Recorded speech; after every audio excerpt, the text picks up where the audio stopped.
Final questions, and then we will adjourn for the evening. So all the way back to the back, and then we'll come down toward the front. Good evening, Alan. Good to see you again. Absolutely. I just want to make a comment on the numbers in the district, and I don't think any of us have forgotten the election of 2000 with the recount, and how many years that Clay Shaw held. 26 years Clay Shaw held this district. And that was prior to redistricting. So when redistricting happened, he got rid of Miami-Dade and all the Democratic stronghold that he refused to even run again if they kept that in the district. So don't tell me you can't win this district. It's going to happen. Well, thank you.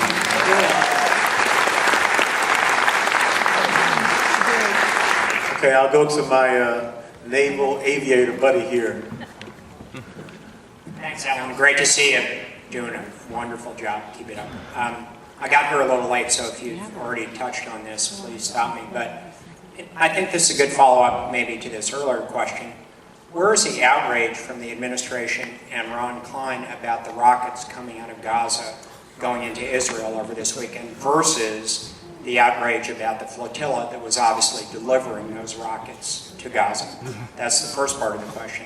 The second is, when do you think the absolute deadline is before we have to take military action against Iran?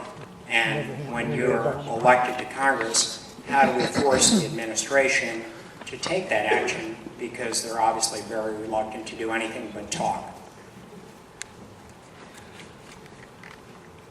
I think to answer the first question, there's a lot of people that pay lip service as far as supporting Israel, but don't stand, when things get a lot tougher. And I think that you see that with a lot of the delegation here in South Florida between Klein, Wasserman Schultz, and also Ted Deutsch, because they're not standing up to this administration. Something happened, I think it was last week, where all of a sudden we raised the delegation status, the diplomatic status of the PLO, higher than, Taiwan. So that now the PLO flag will be flying in Washington, D.C. So it's those type of things that are happening that these people are not standing up and saying anything about. And you're right, this is a sovereign nation, Israel. And so if you're firing rockets into that country, that's an act of war. That's all it is to it. And, we got to be real careful, because I'm telling you what Turkey's going to try to play. Turkey's going to try to play that thing. We're a NATO member. We've been aggressed against. And by the NATO charter, you have to come to our defense. That's why I said we need to have a new collective security agreement that includes Israel, so that they're not the little kid that's always getting picked on. So we need to have folks that, it's just not about, I'm a firm supporter of Israel. What are you going to do as far as backing that up with really actions? Because this administration still is not good toward Israel. And the fact that they had Benjamin Netanyahu in and treated him a little bit better, that was just a political stunt as we get ready to go into the midterm elections. And that leads to the thing about Iran.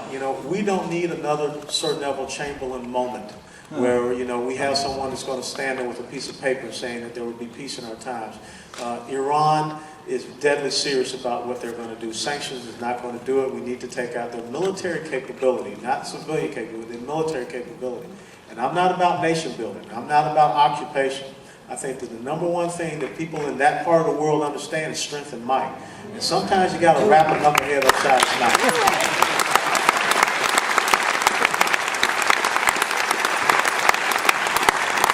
Last question, and then we'll stick around. In summary, I am a retired dentist. I learned a long time ago that restoration and healing depends critically on time. Time is of the essence.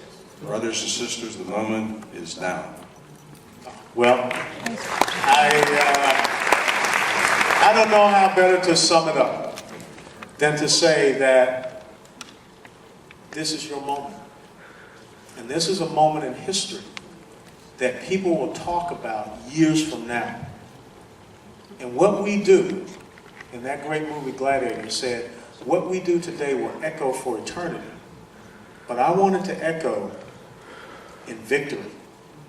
I do not want someone to write in our history books that we did not find the courage, we did not have the commitment, and we left something worse to our children and grandchildren because we didn't want to stand up. The challenge is now. And remember, 24 August, 60%, 2 November, 80%. If we don't